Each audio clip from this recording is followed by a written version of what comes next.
about our education system. First of all, I wish to make clear that I mean no disrespect to any teachers or anyone that devotes their time and energy to help students learn and grow. My speech is targeted at the system itself. School should be a place where students learn and where success is measured by growth, creativity, and improvement. School should be a place where making mistakes are okay for the ultimate purpose to prepare us students for the future. And school should enhance the creativity of each individual to help students grow to what they want to become and teach students how to cooperate and work together with one another. Pablo Picasso once said, "All children are born artists. The problem is to remain an artist as we grow up."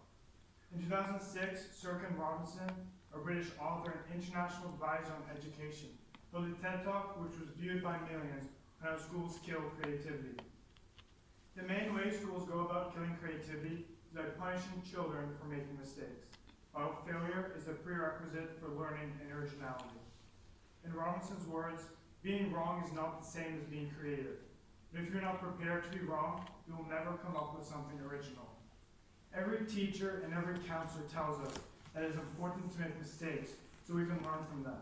Then why are tests designed with immense amounts of stress on students?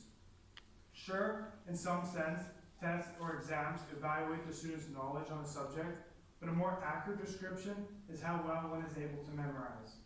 These exams are seen as the indication of a student's intelligence on a subject, while these evaluations are a mere competition to see who can memorize the best and who can regurgitate the most information to receive the highest grade given a certain time.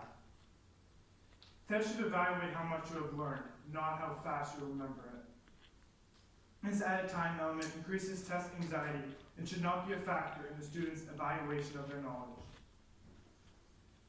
In addition, it is difficult to understand why these tests are an accurate representation of success. Tests and exams are an easy way for teachers to find out what the student knows about the topic. The problem is that students feel stupid or unworthy if they fail. Why are straight A's and a 4.0 GPA the standard determining success? And why is the failed test a failure? The idea that we have to do well, to have any hope for any future, is engraved in each student's brain. If you ask every high schooler in the school, including myself, I can almost guarantee you there's at least one class on their schedule that they chose to boost their GPA. This is because the system of education rewards high GPAs, but the system of life rewards problem solving, thinking out of the box, and doing something new.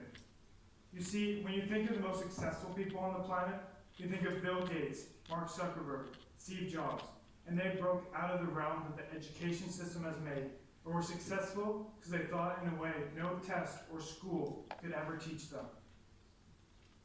Exams are a false representation of a student's intelligence.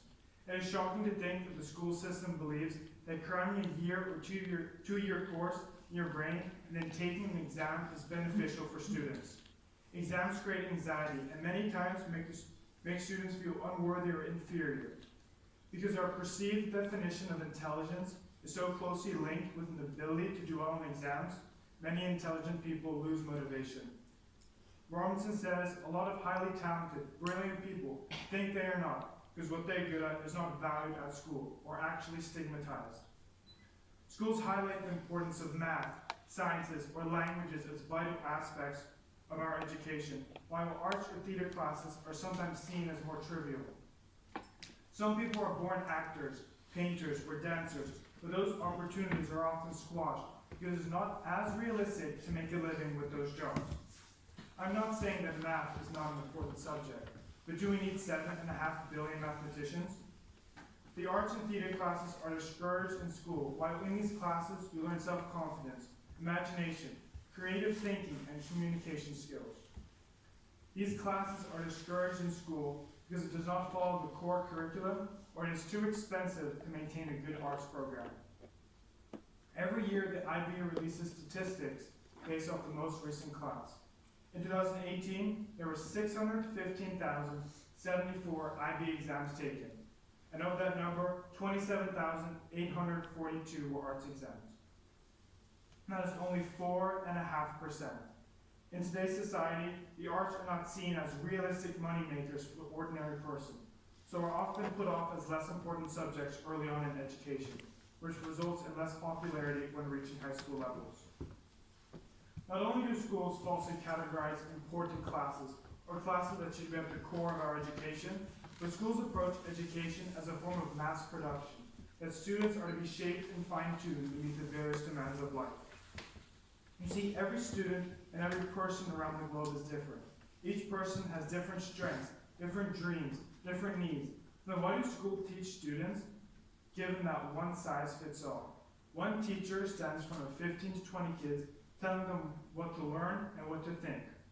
Richard Williams, who is famous for his inspirational YouTube videos, compared this to, if a doctor prescribes the exact same medicine to all of his patients, the results would be tragic.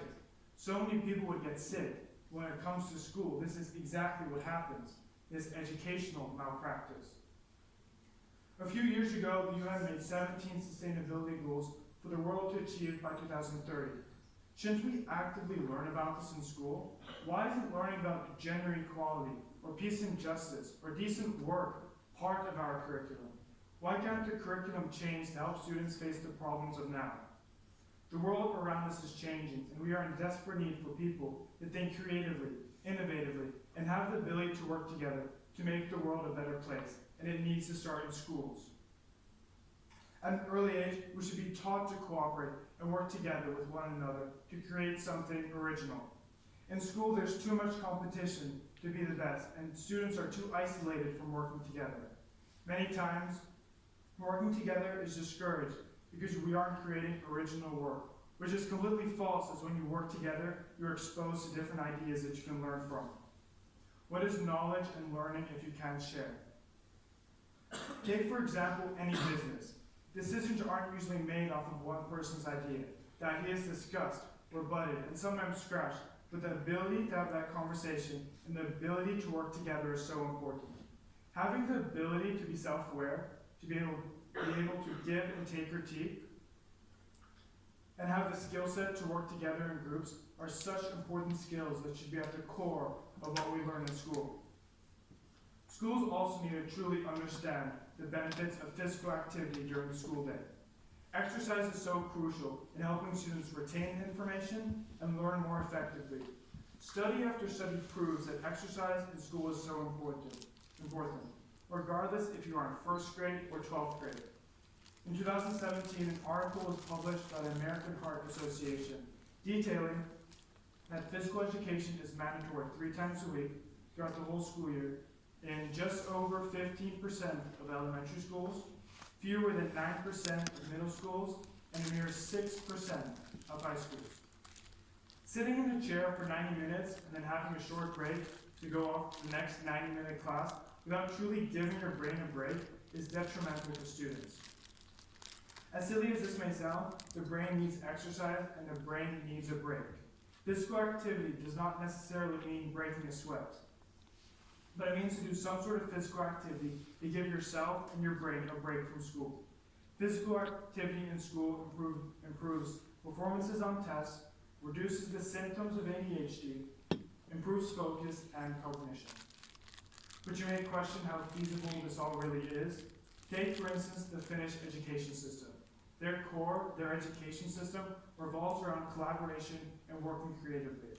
They have shorter school days and value the importance of free time greatly. After 15 minutes of work, after 45 minutes of work, they have 15 minutes of free time to develop social skills, learn how to cooperate, or get some exercise to rest their brain. In addition, they've abolished homework, and preschool to university is free for every child in the country. As education is valued so greatly, teaching is valued as one of the most important professions in society, and teachers have to obtain a master's degree to be able to teach.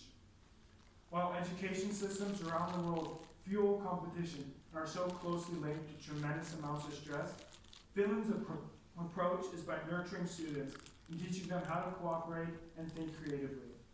Their system is so effective that it outperforms the American system and almost every other traditional education system around the world. Not to mention that they have the happiest children and in 2018 have been crowned the happiest country to live in, according to the latest study done by the World Happiness Report. We should all use the Finnish education system as a template, because if cars, healthcare, and phones can adapt to the future, so can schools. Albert Einstein once said, "Everybody is a genius, but if you judge a fish by its ability to climb a tree, it will live its whole life believing it is stupid." Schools should work harder to preserve each individual's creativity and cultivate collaboration so that students can make the world of tomorrow a better place. Because although students may only be 20% of the population now, they are 100% of our future. Thank you.